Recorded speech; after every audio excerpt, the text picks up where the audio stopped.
Isaías capítulo 50. Hemos estado viendo a partir del capítulo 40, que es la mitad del libro de Isaías, cómo el Señor ha venido confortando a su pueblo. Son profecías que Isaías está escribiendo 210 años antes de que se cumpla lo que está profetizando. Como dijimos, el profeta Isaías ha estado profetizando durante el reinado de Israel, que era el reinado del norte, cuando se dividió el reinado en dos reinados, ¿verdad? Durante los reyes de Israel, antes de que Israel fuese conquistado por los asirios. El profeta Isaías estuvo profetizando, y varios de los profetas también, que el pueblo debería arrepentirse, y el pueblo no se arrepintió, y profetizaron que Asiria iba a venir a tomarlos. Asiria era la potencia mundial en aquel entonces, pero Israel se sentía muy seguro, ¿verdad?, de que no iba a pasar nada. Llegaron los asirios, se los llevaron, los conquistaron, y el profeta Isaías también estaba profetizando durante este tiempo. Igualmente, al mismo tiempo estaba profetizando a Judá, diciendo: a ustedes también se los van a llevar, y se los va a llevar Babilonia. En aquel entonces, como dijimos, cuando empieza a profetizar Isaías acerca de la deportación de Babilonia, porque su ministerio duró mucho tiempo, al principio la gente no podía creerlo, porque Babilonia no era nada. Era un pueblo, pero era un pueblo insignificante, porque Asiria era la potencia mundial.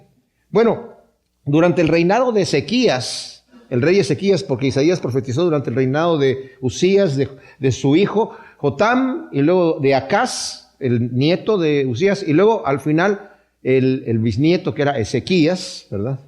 Y durante el reinado de Ezequías, que fue un rey que sirvió a Dios, que buscó a Dios, no como su padre, que era un idólatra, el Señor lo bendijo, y en ese tiempo Asiria, que era la potencia mundial, llegó a invadir Judá de una manera agresiva y prepotente, y de la manera que no se acostumbraba en aquel entonces, ¿verdad? Rompiendo todo protocolo de guerra que había y todo esto, de una forma muy abusiva. Y como conquistó las ciudades de Judá, se sintió con la confianza de venir a conquistar Jerusalén, pero el Señor también a través de Isaías ya había profetizado que iba a ser derrotado a Siria. Se creían los invencibles y llegaron con un ejército potentísimo, rodearon la ciudad, pero el rey Ezequías buscó el rostro de Dios y el Señor lo libró del rey de Asiria, y el ángel de Jehová vino y mató 185,000 de los más escogidos del ejército de Asiria, y de ahí Asiria ya no se levantó más. Entonces Israel, de alguna manera, ya lo que quedaba, que era el reinado de Judá del sur, se sintió muy confiado de decir: bueno, ya se fue derrotado a Siria y no queda ninguna potencia mundial. Y Isaías está diciendo: van a ser deportados a Babilonia. Pero Babilonia no era nada. Pero como Asiria ya no se pudo levantar más, Babilonia fue creciendo, y van a venir como 130 años más adelante, 140 años más adelante, es cuando viene Babilonia y invade a Judá. Se los llevan a Babilonia, están 70 años en Babilonia, y las profecías que está dando aquí Isaías es para consolar a la gente que está deportada en Babilonia, que pensaron: el Señor ya nos abandonó. Y esta profecía del capítulo 50 se divide prácticamente en dos partes, y yo me gustaría que de alguna manera, mientras estamos estudiando el pueblo de Israel, el pueblo de Judá, que nos identifiquemos nosotros. Tenemos que de alguna manera tomar la palabra de Dios, y siempre que leemos la Biblia es muy sano, y debe de ser, que podamos nosotros decir: ok, ¿cómo se aplica esto a mi vida?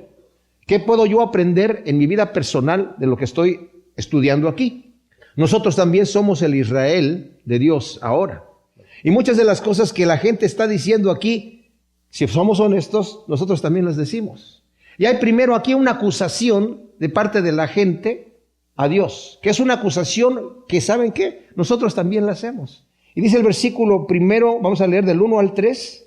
Así dice Yahvé: ¿dónde está la carta de divorcio con que repudié a vuestra madre? ¿O a cuál de mis acreedores os he vendido? He aquí, por vuestras iniquidades fuisteis vendidos, por vuestras transgresiones fue repudiada vuestra madre. ¿Y por qué cuando yo vengo no hay nadie? Cuando llamo, nadie responde. ¿Se ha cortado mi mano para redimir? ¿No tengo ya fuerza para salvar? He aquí, a mi reprensión se seca el mar, convierto los ríos en desierto, sus peces mueren de sed y hieden por falta de agua. Yo visto los cielos de luto, los cubro de sayal. O sea, la acusación es, el Señor ya nos ha divorciado, el Señor nos ha vendido. El Señor nos falló. A veces pensamos nosotros que las cosas tienen que suceder de la manera que nosotros queremos que sucedan. Y si de algún motivo, por alguna situación, estamos pasando, digamos, por el valle de sombra de muerte, por una situación adversa, que no, obviamente, las situaciones adversas a nadie le gustan, a nadie le caen bien. Es muy fácilmente que nosotros pensemos, el Señor me abandonó, el Señor me falló, pero el Señor no nos falla. Más adelante en el capítulo 59, cuando lleguemos al capítulo 59 de Isaías, viene otra acusación del pueblo de Dios, ¿verdad? La mano del Señor se ha cortado, su oído se ha hecho sordo, ya no, el Señor no nos presta atención y el Señor dice, mi mano no se ha cortado, yo no estoy sordo. Sus pecados han hecho división entre yo y ustedes. No es mi culpa, es la culpa de ustedes. Entonces aquí el Señor está diciendo, ustedes dicen que yo los divorcié, ¿dónde está la carta de divorcio con que repudié a vuestra madre? Ahora, ¿qué significa esto de la carta de divorcio? Bueno, en el Antiguo Testamento, en Deuteronomio capítulo 24, el Señor dio una ley por la costumbre que había en aquel entonces de la mujer no tenía ninguna autoridad por mucho tiempo. Y en algunas partes de Oriente todavía es así. Y el hombre en aquel entonces le podía decir a su mujer, te me vas de la casa y se iba la mujer, ¿verdad? Pero el Señor, obviamente, cuando está entregando las leyes al pueblo, a su pueblo escogido, le está dando leyes santas, leyes para protección de la misma gente. Y como vamos a ver más adelante, aquí lo va a decir el Señor, dice, son leyes para beneficio de ustedes. No les estoy dando leyes arbitrarias, no les estoy dando mandamientos arbitrarios simplemente porque yo soy Dios y hagan lo que yo les voy a decir porque se me antoja. No, es porque ustedes necesitan esto, es para beneficio de ustedes.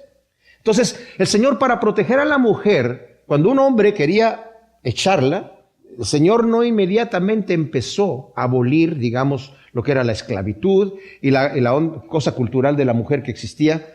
Más adelante, hasta la entrada del Evangelio, es en donde empezamos a ver cómo se empiezan a restaurar todos estos valores, ¿verdad? Y hay toda esta igualdad en donde, justamente como estamos estudiando el domingo en Efesios, ¿verdad? El Señor vino a hacer de todos un solo pueblo en donde ya no hay ni rico, ni pobre, ni hombre, ni mujer, o sea, todos estamos al mismo nivel delante de Dios. No hay estratos sociales, no hay culturas, no hay razas, no hay distinción sexual delante de Dios en cuanto a preferencia. ¿Me explico? Entonces, aquí para proteger a la mujer, en el capítulo 24 dice, cuando alguno tome una mujer casándose con ella, sucederá que si ella no haya favor ante sus ojos, por haber él hallado en ella alguna cosa reprochable, le podrá escribir carta de divorcio y poniendo ésta en su mano, despedirla de su casa. Y salida de su casa, ella podrá ir y ser de otro marido, pero si el segundo marido la aborrece y le escribe carta de divorcio, la pone en su mano y la despide de su casa, o si muere el último marido que la tomó por mujer, el primer marido que la despidió no le será permitido tomarla de nuevo como mujer después de ser mancillada, pues esto sería abominación delante de Yahvé. Y no harás que se corrompa la tierra que Yahvé tu Dios te da por heredad. O sea, lo que está diciendo aquí el Señor es, la carta de divorcio era para que la mujer, una vez que la repudiaba el hombre, en vez de salir así humillada, como decimos coloquialmente, ¿verdad?, con la cola entre las patas, sino podía salir con el rostro en alto. Y de hecho era todo un procedimiento que si ustedes leen el libro de Ruth, ¿verdad?, y en las leyes que el Señor da ahí, cuando está hablando del repudio de la mujer, había todo un procedimiento en donde la mujer le quitaba un zapato al hombre, el hombre llegaba y decía, ya esta mujer la repudio y aquí está su carta de divorcio. Entonces era todo un proceso allí, ¿verdad? Pero la mujer podía casarse, o sea, salía con el rostro en alto. No obstante, la acusación aquí es, el Señor nos ha divorciado. El Señor dice, ¿sí? ¿Dónde está la carta de divorcio con la cual yo te divorcié? Tú me estás culpando de eso. ¿A cuál de mis acreedores te he vendido? Porque estaban diciendo, el Señor ya nos ha vendido. Esa era la situación que había en la gente, de desesperación, como sucede a veces con nosotros. El Señor ya se olvidó de mí, porque no me está respondiendo como yo quiero que me responda, y muchas veces cuando yo quiero que me responda. Porque no es que debemos de dejar de orar al Señor, pero el detalle es que a veces queremos que nos responda ahora. Y si el Señor no nos responde en este momento, cuando tenemos nuestra dificultad, pensamos, Dios ya se olvidó de mí. O no me escucha como lo escucha aquel, ¿verdad? No, eso no es así. Dios tiene un tiempo perfecto para responder nuestras peticiones, ¿verdad? Y dice, ¿a cuáles de mis acreedores os he vendido? O sea, el Señor en realidad dice, yo no tengo ningún acreedor, yo no le debo nada a nadie. En aquel entonces la cultura también está, incluso en la ley, aquí escrito, que si una persona, por ejemplo, llegaba a ser muy pobre, se podía vender a sí mismo como esclavo para pagar su deuda. O tenía también la facultad de vender a alguno de sus hijos como esclavo y pagar su deuda, y después cuando ya tenía suficiente dinero lo recuperaba. En el caso de los israelitas, el Señor incluso dice, cuando compres un esclavo, pero que sea de tu pueblo Israel, lo tienes que dejar libre al 7º año, ¿verdad? Bueno, de cualquier manera, el Señor está diciendo, ¿a quién yo los he vendido? Yo no le debo nada a nadie. Y aquí vuelve a decir, he aquí por vuestras iniquidades fuisteis vendidos, y por vuestras transgresiones fue repudiada vuestra madre. Dios había sido para ellos un buen marido, y había sido para ellos un buen padre. Fueron ellos mismos, por causa de sus iniquidades y transgresiones, que fueron repudiados sin carta de divorcio y fueron vendidos gratis, de balde, sin que hubiese algún acreedor a quien Dios le haya debido. Si nosotros leemos, por ejemplo, el capítulo 26 de Levítico, voy a leer algunas de las escrituras para que veamos el contexto donde estaba el Señor hablando. ¿Por qué el pueblo de Israel fue vendido? Desde Moisés el Señor les está advirtiendo. Les estoy dando estos mandamientos que son buenos para que ustedes vivan bien. Si los obedecen les va a ir bien, pero si no, la maldición va a caer sobre ustedes. Por ejemplo, dice el capítulo 26, voy a tratar de leerlo lo más pronto posible. No haréis para vosotros ídolos ni imágenes de talla, ni os erguiréis estatua, ni pondréis en vuestra tierra piedras labradas para postraros ante ellas, porque yo soy Yahvé vuestro Dios. Guardaréis mis días de reposo y tendréis temor reverente a mi santuario, yo Yahvé. Si andáis en mis estatutos y guardáis mis mandamientos para poneros por obra, entonces yo daré vuestras lluvias en su época y la tierra rendirá su cosecha y el árbol del campo dará su fruto. La trilla alcanzará hasta la vendimia y la vendimia alcanzará hasta la siembra y comeréis vuestro pan hasta saciaros. Y habitaréis con seguridad en vuestra tierra, porque yo estableceré la paz en vuestra tierra y os acostaréis sin que nadie os espante. Haré también desaparecer de vuestra tierra las bestias feroces, y la espada no pasará por vuestro país. Perseguiréis a vuestros enemigos, los cuales caerán a cuchillo delante de vosotros. Entonces 5 de vosotros pondrán en fuga a 100, y 100 de vosotros perseguirán a 10,000, y vuestros enemigos caerán a filo de espada delante de vosotros. Volveré mi rostro hacia vosotros, y os haré fecundos, y haré multiplicar, y confirmaré mi pacto con vosotros. Comeréis de lo muy añejo, y podréis afuera lo añejo para guardar lo nuevo. Pondré mi tabernáculo en medio de vosotros y mi alma no os abominará. Y andaré en medio de vosotros y seré a vosotros por Elohim y vosotros me seréis por pueblo.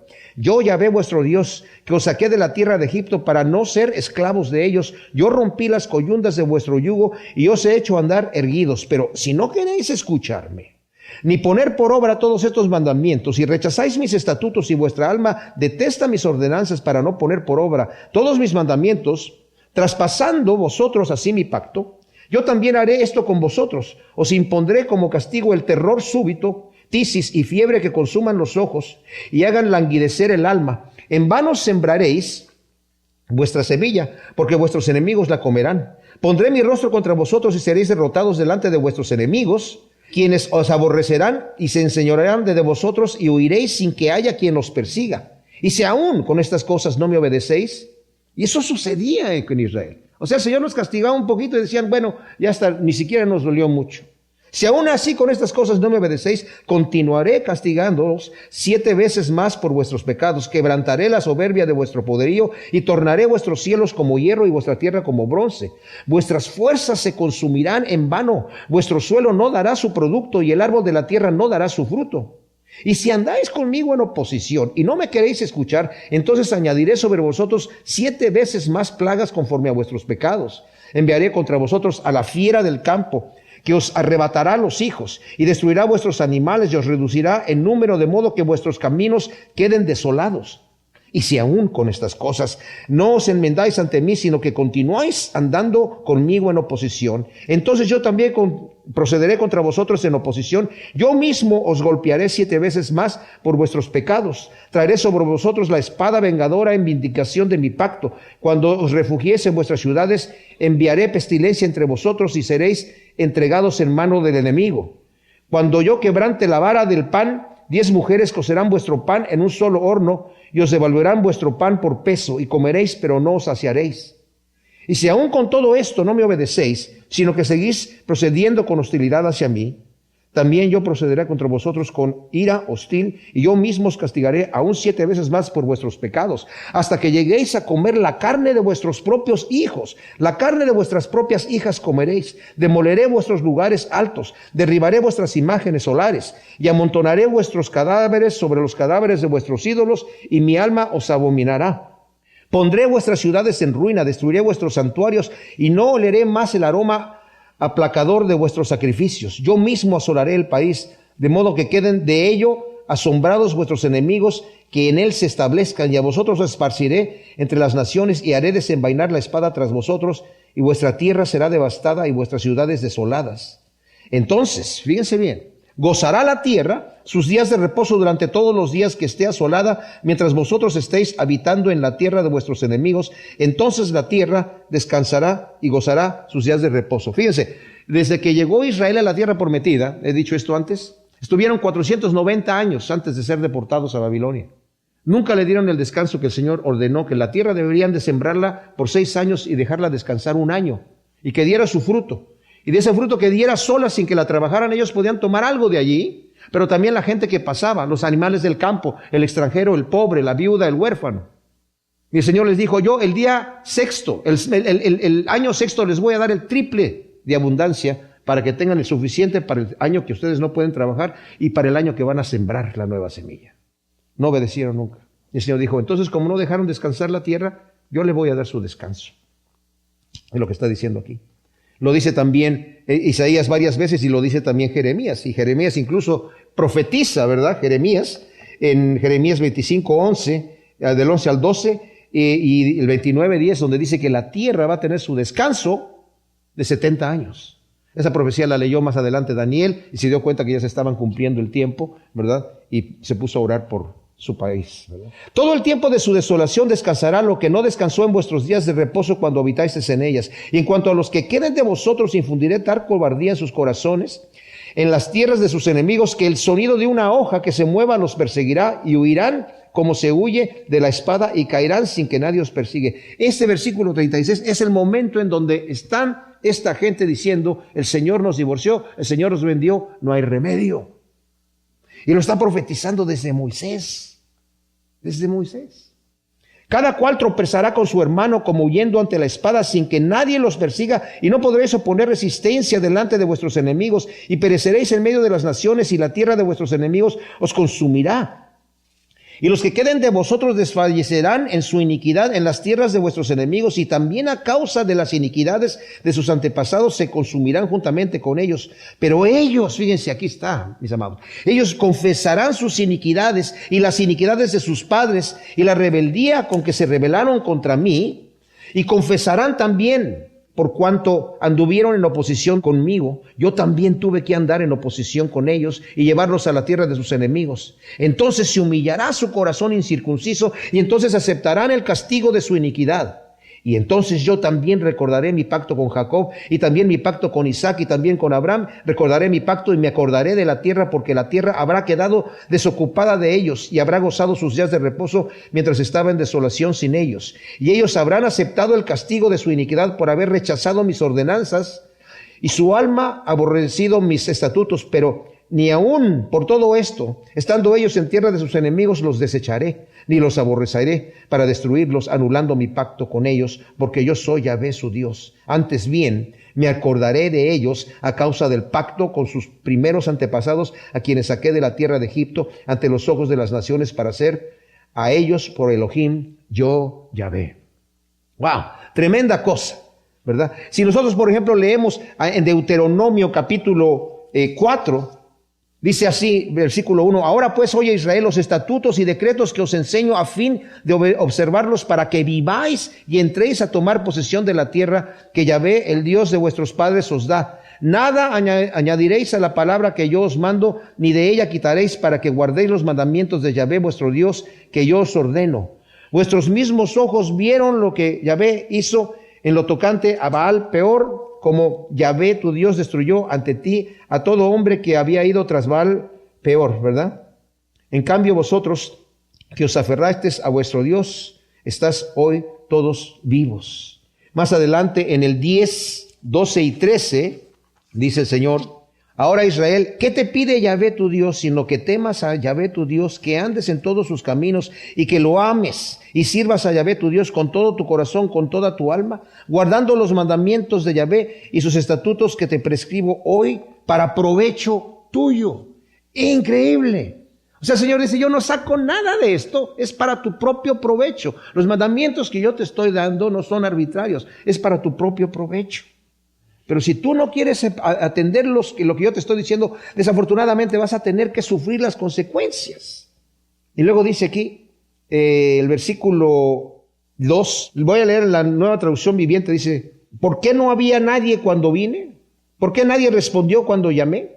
¿Se debe a que no tengo poder para rescatar? No es esa la razón, pues yo puedo hablarle al mar y hacer que se seque, puedo convertir los ríos en desiertos, llenos de peces muertos. Yo soy quien viste de tinieblas los cielos, yo los cubro con ropas de luto. Yahvé les reprime su necedad y rebeldía. Yahvé también les reprime la falta de fe en él y les recuerda cómo los sacó del Mar Rojo secó el Mar Rojo para que pasaran, según nos dice Éxodo 14, del 24 al 29. Cómo convirtió el río Jordán en seco para que lo cruzaran, según Josué 3 del 15 al 17, llegaron los levitas, entraron con sus pies, ¿verdad? Y cuando llegaron al tobillo, a la mitad de la rodilla, el Señor secó y paró la corriente del río y pasaron en seco para cruzar el Jordán. Y en los ríos del desierto, según dice el Salmo 107, 33, haciendo que los peces mueran y apesten, como sucedió también en Éxodo 7, 21. Y hace que los cielos se cubran de tinieblas. También en Éxodo 10, 22 el Señor está hablando de esto. Y ¿saben qué, mis amados? Le está diciendo al pueblo de Israel y nos dice a nosotros, yo soy el Dios Todopoderoso. Yo soy el que puedo hacer todo lo que yo quiera. ¿Es que acaso se ha cortado mi mano? ¿Se ha cortado mi poder para que yo intervenga de acuerdo a lo que tú me estás pidiendo para que tu corazón desfallezca? Y nuestro corazón desfallece, mis amados, y eso es peligroso. Porque entonces empezamos a dudar de Dios. Y cuando estamos dudando del poder de Dios, cuando estamos dudando del amor de Dios, cuando estamos dudando de que el Señor nos está escuchando, es un momento en donde el enemigo nos tiene ya allí al acecho. Debemos de saber, siempre que estemos en el momento de la duda, voltear a la cruz de Cristo. Y sabemos, Dios nos ha amado de tal manera que ha enviado a su Hijo por nosotros. Si yo estoy pasando por una situación grave, tengo que voltear nuevamente a ver al Señor. ¿Soy yo, Señor? ¿Es algo que tú me estás mostrando? ¿Es algo que yo tengo que cambiar? ¿O es simplemente una prueba por la cual estoy yo pasando, en donde yo voy a ser refinado con el fuego? Después en Isaías 50, versículo 4, está el Señor del versículo 1 al 3 hablando al pueblo de Israel. Es Dios hablándole al pueblo de Israel, diciéndole, ustedes se están quejando de que yo no los estoy escuchando. ¿El pueblo está en dónde? Está en Babilonia. Y el Señor les quiere dar una palabra de esperanza, una palabra de consuelo, una palabra de aliento, diciéndoles, yo los voy a sacar de ahí. Pero primero es necesario que reconozcan su pecado. Y es increíble cómo el Señor lo dice. Lo van a hacer, van a reconocer su pecado. Está también profetizado allí, no tengo tiempo de leerlo, pero se los dejo de tarea y si lo quieren apuntar, ¿verdad? Está en Deuteronomio 28 también el Señor da las bendiciones como las leímos en Levítico capítulo 26, una versión un poquito más amplia está en el capítulo 28 de Deuteronomio, pero en el 30 del 1 al 6 y el 31 del 10 al 18, el Señor también les está hablando de que Él los va a traer, porque Él tiene compasión. Y dice, y ustedes van a llegar a ese lugar, van a estar aturdidos, van a estar temerosos allí en Babilonia, van a estar adorando a los ídolos de palo y de piedra, que tienen oídos y no oyen. y van a recapacitar y van a decir, wow, qué necedad la nuestra. Y se van a arrepentir y se van a convertir. Entonces yo los voy a volver a traer acá. Y eso es maravilloso porque el Señor estuvo luchando con Israel desde que entraron a la tierra prometida, mis amados. Y les dijo el Señor, ustedes van a entrar a una tierra que fluye leche y miel, una tierra que es abominable porque la gente que está allí es abominable. Tienen prácticas abominables, terribles. Así que cuando dice, ya están en el colmo, la tierra los vomita. Ustedes van a llegar allí y van a tomar todas las ciudades que están allí, todo ese territorio, y van a exterminar a todo mundo. Y esto suena raro y suena terrible, pero ese es el juicio que Dios tenía. Y estaba utilizando a Israel como instrumento.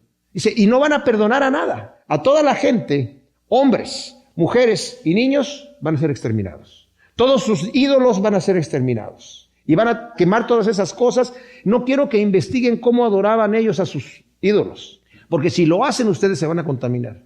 Dice, cuando ustedes conquisten ciudades que estén lejos de ustedes, ahí no tienen que exterminar a toda la gente. Pueden tomar esclavos de allá. Pero las que están allí, donde ustedes van a tomar, no hagan pacto con nadie. Pues no lo hicieron. No exterminaron a todos. Y se cumplió la palabra de Dios. Ellos van a ser espinas en sus costados, los van a influir, los van a hacer que me abandonen a mí y que vayan ustedes tras sus ídolos. Y el pleito constante, mis amados, del Señor con su pueblo era, ustedes están buscando otros ídolos. Están volviéndose a los ídolos. Y profeta tras profeta venía diciéndoles eso. Es más, el Señor le profetiza en las escrituras que acabamos nosotros de mencionar, que les acabo de dar. Dice, este pueblo, ojalá que escucharan. Ojalá que la gente, como está en este momento, que dijeron, sí, vamos a obedecer todo lo que nos estás diciendo, ojalá que así fueran todos más adelante. Pero yo sé lo que va a pasar. Me van a abandonar a mí y van a seguir lo que están en aquellas naciones y yo los voy a tener que echar de allí. Se lo dice a Moisés y Moisés se lo dice al pueblo. Dice, y en el canto de Moisés, que está en Deuteronomio, lo canta allí Moisés y el Señor le dice, escribe este canto y cántalo para que se lo aprendan en canto. Y cuando estén allá en Babilonia, lo canten, porque hasta allá van a llegar. O sea, desde Moisés, ¿verdad? Y se acuerden, el Señor profetizó esto. Y fueron nuestros padres los que no quisieron escuchar. Ahora, aplicación.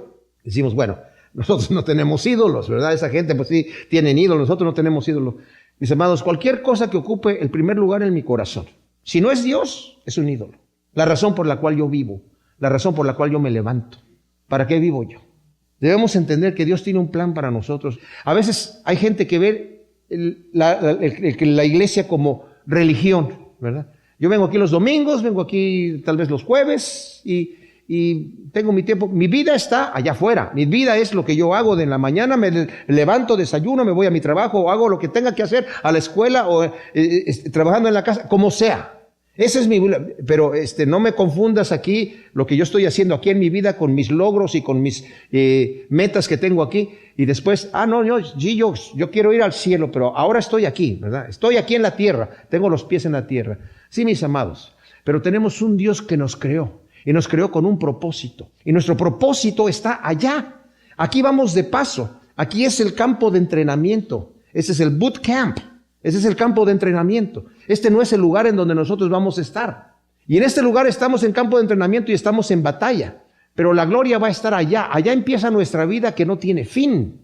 Aquí nos definimos qué es lo que somos. Entonces, está hablando el Señor aquí y a partir del versículo 4 en adelante, ¿quién continúa hablando? El Señor también. Hay algunos comentaristas bíblicos que dicen, bueno, aquí ya tal vez está hablando también el profeta Isaías de sí mismo, porque dice el versículo 4, Adonai Yahvé me dio lengua de sabios para saber sustentar con palabras alcanzado cada mañana cada mañana despierta mi oído para que escuche como discípulo. Bueno, definitivamente Isaías también estaba hablando así, pero se está refiriendo al siervo Mesías, a Jesucristo. Es completamente. Dice, me dio lengua de sabios. Jesucristo es el Logos, es el Verbo, es la palabra, a quien el Padre le dio lengua de sabios, palabra elocuente, y la utiliza para sustentar con palabras al cansado. Mateo 11:28, ¿verdad? Vengan a mí todos los que estén trabajados y cansados y yo los voy a hacer descansar. Pongan sobre de mí sus cargas y lleven mi yugo que es ligero. Él vino para eso. Y en Isaías 61 también está hablando el Señor acerca del ministerio. Cuando llega, el Señor lee eso cuando llega a Nazaret, a empezar su ministerio en Nazaret. Y dice, esta escritura se ha cumplido hoy. ¿Cuál es la escritura que está leyendo el Señor? Está leyendo Isaías 61:1. El espíritu de Adonai está sobre mí porque Yahvé me ha ungido, me ha enviado a predicar buenas nuevas a los abatidos, a vendar los corazones desgarrados, a proclamar libertad a los cautivos y a los presos apertura de la cárcel, a promover el año de gracia de Yahvé. O sea, a eso me ha enviado el Señor. Pero fíjese que dice, cada mañana me despierta para escuchar como discípulo. Dos cosas que debemos ver aquí, mis amados, y aplicación personal. Primero dice el Señor, mi lengua es para ¿qué? Para sustentar con palabras al cansado. Es importantísimo saber utilizar la lengua para edificar en lugar de destruir. Y Santiago capítulo 3 nos dice lo importantísimo que es poder controlar la lengua. Pero también dice, cada mañana me despierta para escuchar como discípulo. ¿Qué ejemplos nos dejó el Señor? De la manera que cada mañana lo encontramos orando desde muy temprano en la mañana. Estamos hablando del Hijo de Dios, el Logos, que tenía comunión con el Padre constante, tenía que recibir instrucción de su Padre. Aunque Él es Dios, se despojó a sí mismo y se hizo siervo, tomó forma de hombre real. Y escuchar, ¿qué es lo que Dios quiere hoy? ¿Qué es lo que la instrucción? Nosotros, ¿cuántas veces tomamos un tiempo? Porque es importante. Ok, Señor, yo tengo mi trabajo, yo tengo todas esas cosas que hacer hoy, pero eso no es lo importante es ¿qué quieres tú que yo haga? ¿Qué es lo que yo voy a hacer hoy aquí? Ayúdame a vivir este día para ti. El trabajo solamente es el vehículo que utilizamos para sustentarnos aquí, pero eso no es la vida, por mucho que nos guste nuestro trabajo. Entonces, Adonai me abrió el oído, dice el versículo 5, y no fui rebelde ni me volví atrás. Esto es tremendo. Eso de me abrió el oído es una clara referencia al Mesías sometiéndose al Padre, tomando una posición de esclavo. Tanto en Éxodo, capítulo 21 del 5 al 6 y Deuteronomio 15 del 16 al 17, dice lo siguiente. Dice que cuando una persona tenía un esclavo que se había vendido a él, ¿verdad? Y lo tenía allí, o lo compró, qué sé yo, tiene un esclavo ahí. Y el esclavo ya cumplió su tiempo para estar en libertad. Si llegó con mujer y con hijos, sale con mujer y con hijos. Pero si llegó soltero y se casó con una esclava de su señor, él puede salir, dice la Escritura, la ley que estaba ahí en Éxodo y en Deuteronomio, pero su mujer no y sus hijos tampoco. Entonces, dice, si él dice, yo amo a mi amo, porque la esclavitud que había en aquella época no eran como los esclavos, digamos, que hubo acá en Estados Unidos, ¿verdad? Que era de opresión. No, allá la esclavitud era una manera de vivir en donde la gente a veces prefería estar como esclavo porque vivía bien. Había amos que eran severos, pero había amos que eran muy nobles. Y dice, si el esclavo dice, mi amo es muy noble conmigo, me ama, me cuida, estoy muy cómodo aquí, yo amo a mis hijos y a mi mujer, no quiero salir en libertad, yo me quiero quedar a vivir aquí. Dice, entonces el amo lo va a llevar a la puerta de la ciudad, que era donde se hacían los juicios, y le va a horadar el oído, le va a abrir el oído, en el lóbulo del oído, para ponerle un arete. Y ese arete es el distintivo de que ahora este es un esclavo de por vida. Y es lo que el Señor es. Como nos dice en Filipenses 2, de 5 al 11, ¿verdad? Que Él tomó forma de siervo, se humilló, tomando forma de hombre, y no solamente forma de hombre, sino de esclavo por amor. El Señor dijo, yo no me voy solo, yo quiero traerme a mis hijos, quiero traerme a mi familia, a mi novia, a mi esposa, a mis hijos. Wow. Dice, y esto es importantísimo porque dice, y no fui rebelde ni me volví atrás. Miren, Pedro, Juan, Pablo, Santiago y Judas, todos identifican en sus cartas como doulos, esclavos por voluntad propia. Y cuando el Señor dice, yo no fui rebelde ni me volví atrás, Cristo, sabiendo lo que tenía que padecer para poder salvar a los pecadores, obedeció al Padre y no se volvió atrás. En Hebreos 12:2 dice que por el gozo puesto delante de Él, sufrió la cruz. ¿Cuál fue el gozo puesto delante de Él? Nosotros en el reino de Dios. Porque en el huerto de Getsemaní estaba muy aturdido, ¿verdad? Orando, desesperado. Y antes de entrar a Getsemaní, a sus discípulos le dijo, mi alma está angustiada hasta la muerte. ¿Por qué? Porque ya sé a dónde voy, ya. Se imaginen, si a nosotros nos van a, digamos, a torturar o a matar, y no sabemos los que nos van a hacer, pues no estamos tan asustados. No sé si me explico. O sea, vamos y nos van a perjudicar, pero no estamos tan asustados como si supiéramos exactamente lo que vamos a padecer. Y el Señor sabía exactamente todo lo que la tortura que iba a padecer. lo sabía perfectamente bien. Y pensando como hombre, Pedro le dijo, Señor, de ninguna manera esto te va a acontecer. Pero el Señor dijo, apártate de mí, Satanás, porque me eres tropiezo. No fui rebelde ni me volví atrás. Yo sabía a dónde iba a ir y no me volví atrás. Eso es amor por nosotros, mis amados. Luego dice, ofrecí mis espaldas a los que me azotaban y mis mejillas a los que me arrancaban la barba. No aparté mi rostro de injurias y escupitajos. Pero Adonai Yahvé me ayudará, por tanto no estoy abochornado. Por eso he puesto mi rostro como un pedernal y sé que no seré avergonzado. ¡Wow! Esto es tremendísimo, mis amados. El Señor Jesucristo, el siervo Mesías, voluntariamente se ofreció a sí mismo en sacrificio por nuestros pecados. Miren, la Biblia nos dice, acabamos de leer en Efesios capítulo 1, que nosotros estamos predestinados desde antes de la fundación del mundo. Nos dice también Apocalipsis, y también Pedro lo menciona, que Cristo es el Cordero inmolado desde antes de la fundación del mundo. O sea que antes que nosotros fuésemos creados, estaba ya en el plan de Dios, ya estaba hecho. El hecho de que nosotros íbamos a ser creados, Adán y Eva iban a estar aquí, se iban a rebelar en contra del Señor, y Cristo iba a venir a morir en la cruz por la humanidad. Y en realidad es por aquellos que realmente lo van a recibir, por los pocos que van a entrar por la puerta estrecha y por el camino angosto. Y dijo, voy. Pongo mi rostro como un pedernal y voy a eso, por amor. Eso es el puro amor, mis amados. Él no tenía que hacer eso, nadie le torció el brazo para hacer eso. Pero como hombre le costó, por supuesto que le costó. Ahora, dice, ofrecí mis espaldas, o sea, tomando nuestro lugar no solo en la cruz, pero también en el horrendo padecimiento de tortura antes de ir a la cruz. ¿Y todo por qué? Por el gran amor con que nos amó, según dice Efesios 2, del 4 al 6. Por ese gran amor con que nos amó, el Señor dijo, vale la pena, yo voy ahí. Y fíjense lo que dice en Isaías, en el capítulo 53, si le dan vuelta allí, plugó a Yahvé quebrantarlo, está hablando del Mesías, de Jesucristo, y someterlo a padecimiento. Cuando se haya puesto su vida en sacrificio expiatorio, verá a su descendencia, vivirá por días sin fin y la voluntad de Yahvé triunfará en su mano. Gracias a la aflicción de su alma, verá la luz, dice esta traducción. La Reina Valera parece que dice, verá el fruto de la aflicción de su alma y quedará satisfecho. Va a estar satisfecho. Por su conocimiento, mi siervo el justo justificará a muchos y cargará con los pecados de ellos. O sea, el Señor lo que ve es a nosotros en el reino de Dios y está satisfecho. Y por eso dice aquí el versículo 7, Adonai me ayudará.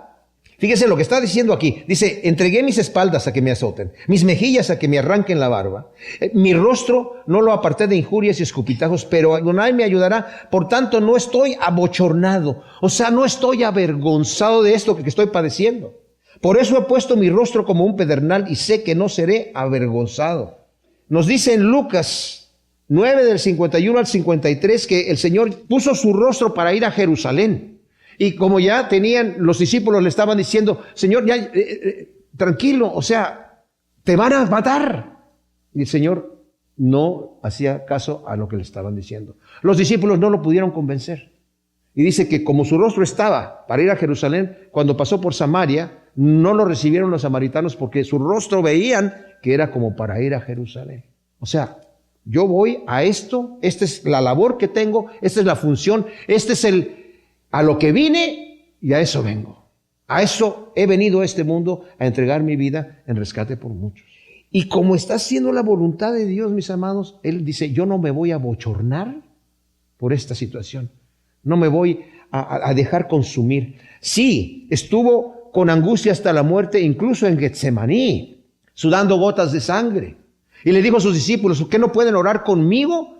¿No saben que mi alma está triste hasta la muerte? Pero al final, después de que oró y dijo, Señor, Padre mío, si es posible que pase de mí esta copa, pero no sea como yo quiero, sino como tú quieres. Al final no dijo, bueno, pues vamos, si ya no quieres, Padre mío, pues entonces voy. No, se levantó con el gozo puesto delante de él. Y dijo, vamos, el que me entrega viene aquí. Y cuando llegaron, ¿quién es Jesús de Nazaret? Yo soy, dejen ir a estos. Y Pedro saca la espada para defender y le dice, Pedro, yo puedo defenderme mejor que tú. ¿Qué no sabes que yo tengo potestad en este momento de llamar 12 legiones de ángeles y deshacerme de toda esta gente? Pero Entonces, ¿cómo se va a cumplir la Escritura? ¿Cómo se va a cumplir la Escritura? ¿Y cómo voy a poder yo llegar a salvarlos a ustedes? Y si el Señor no muere, si el Señor no padece, si el Señor no sufre esta situación, no nos salva. Y a eso vino. Entonces dice, no voy a ser avergonzado, no voy a ser humillado. ¿Cómo, Señor? ¿No te humillaron? ¿No te insultaron los soldados? Sí, pero yo no me siento insultado.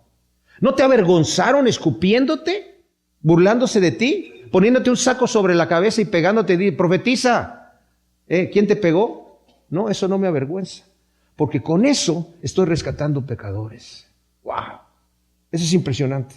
Eso es impresionante. Mis amados, cuando padecemos por el reino de Dios, así como Pedro y Juan cuando fueron en el capítulo 4 de Hechos, cuando fueron azotados por predicar, dice que salieron gozosos de haber sido tenidos por dignos de haber padecido por causa del reino, ¿verdad?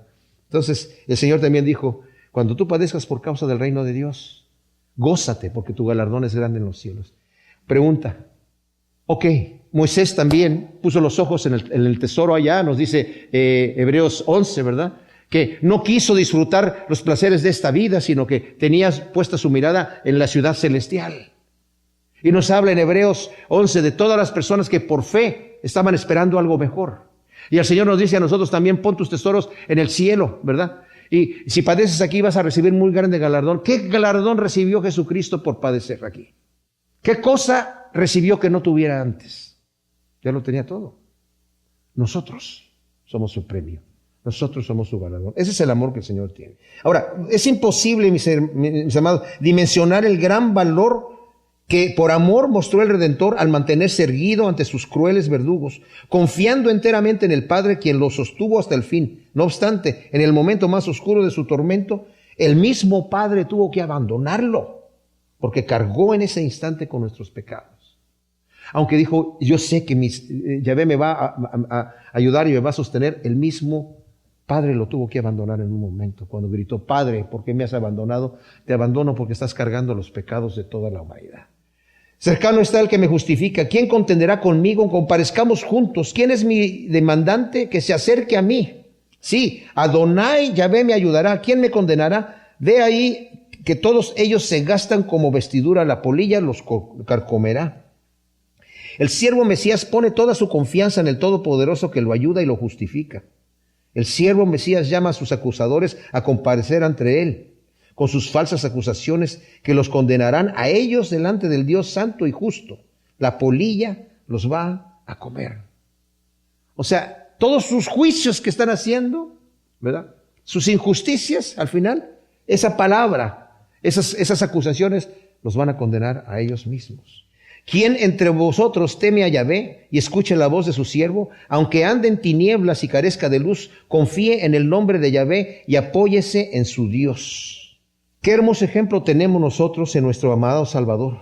Pablo nos exhorta a tener esta confianza en Dios que nos justifica. En Romanos 8, del 31 al 39, dice Pablo, ¿quién nos va a separar del amor de Dios? Dice, ¿quién nos va a acusar si Dios se nos está justificando? Si Dios es por nosotros, ¿quién contra nosotros? ¿Quién condenará a los escogidos de Dios? Dios es el que justifica.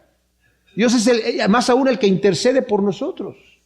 ¿Quién nos separará del amor de Dios que es en Cristo Jesús? ¿Tribulación, angustia, persecución, desnudez, peligro, espada? Antes, en todas estas cosas, somos más que vencedores por medio de aquel que nos amó. Por tanto, dice Pablo, yo sé que ni lo alto, ni lo profundo, ni ninguna persona, ninguna cosa creada nos puede separar del amor de Dios que es en Cristo Jesús. O sea, lo está hablando Pablo aquí. Cuando andes en oscuridad y carezcas de luz, confía en el nombre de Yahvé y apóyese en su Dios. Dice el doctor Lloyd Jones, en medio de la oscuridad y de las tinieblas, no dudes de las promesas que Dios te ha dado en la luz. O sea, no dudes cuando estás en la oscuridad, las promesas que Dios te ha dado en la luz. Isaías nos exhorta con un temor reverente a escuchar la voz de Dios que nos habla a través de su palabra, aunque andemos en tinieblas y carezcamos de luz. Como dice Salmo 23, de 4 a 5.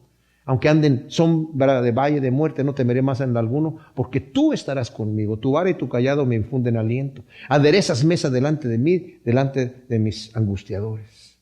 Y termina con el versículo 11 que dice, Pero vosotros que atizáis el fuego y encendéis las teas, andad al calor de vuestro propio fuego. De las teas que habéis encendido, de mi mano os vendrá esto, acabaréis por yacer en el lugar de tormento. Este versículo tiene dos interpretaciones. Hay unos que dicen que el fuego puede referirse a las palabras de crítica, como las que vimos en el versículo 1 de aquí del capítulo, ¿verdad?, 50, donde le están reclamando a Dios, ¿verdad?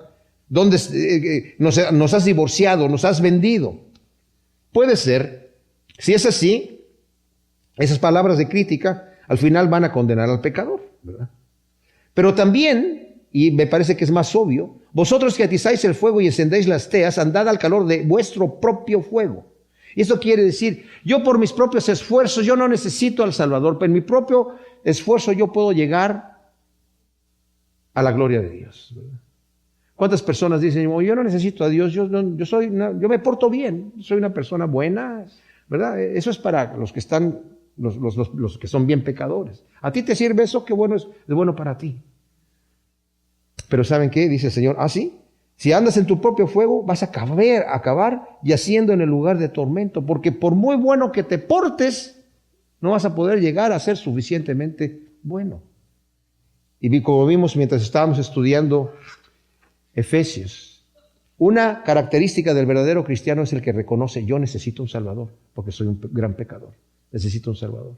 Independientemente de qué tan pecador yo me sienta. Delante de Dios, mis buenas obras, como dice en Isaías también, son trapos de inmundicia. Gracias, Señor, te damos. Podemos confiar en ti, Señor, porque tu amor ha sido y es tan grande, Señor, demostrado en ese tormento que tú padeciste por nosotros, sabiendo de antemano que ibas a padecerlo, Señor. Afirmaste tu rostro para ir a esa cruz, con todo amor y con toda valentía, Señor. Resististe toda la tortura y toda la vergüenza, que tú no la tomaste con vergüenza, Señor, porque sabías lo que estabas haciendo. Gracias, Señor. Tenemos un Dios amoroso, un Dios hermosísimo, Señor, y solamente queremos darte a ti la honra y la gloria por los siglos de los siglos. Amén.